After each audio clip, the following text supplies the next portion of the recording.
Here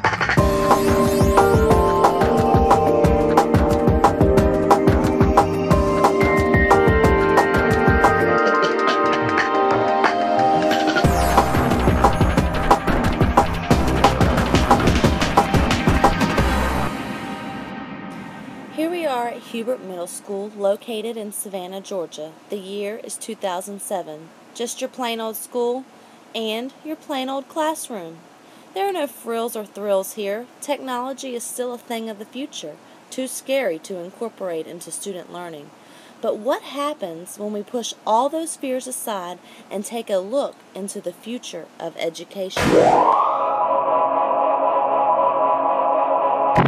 When I think of the future, I seem to flash back to my childhood, ironically, to remember the Jetsons, our futuristic friends, and our building blocks for what we think the future holds.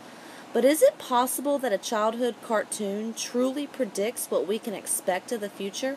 Let's take a look.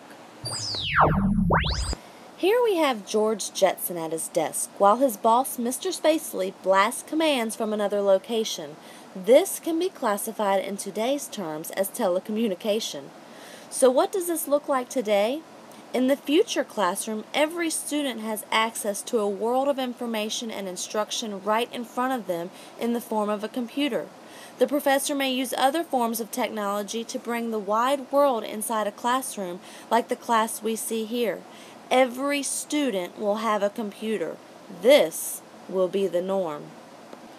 Do you remember Rosie, the Jetsons' beloved robotic maid? As I was growing up, I knew that every family would eventually have robotic maids, and we are getting closer with Roomba, the robotic vacuum cleaner and mopper. But what about robots in school?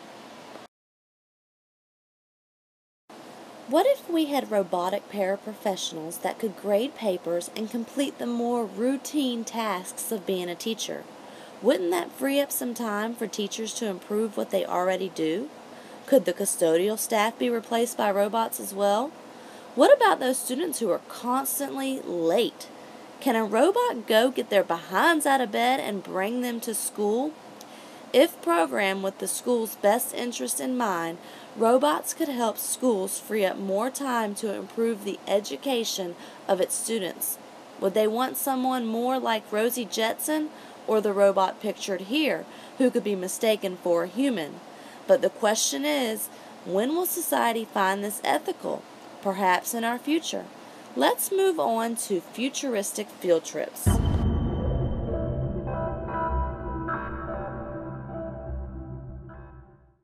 A wormhole is essentially a shortcut through space and through time. Wouldn't it be nice to have some wormholes in our schools? I could think of some students we would love to pop into a wormhole, but more realistically and ethically, what if you could take your class on a field trip and not worry about space or time? Would you take your classes to the Great Wall of China?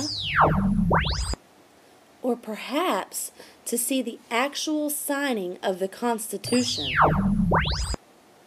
Or even sit on the sidelines of World War II.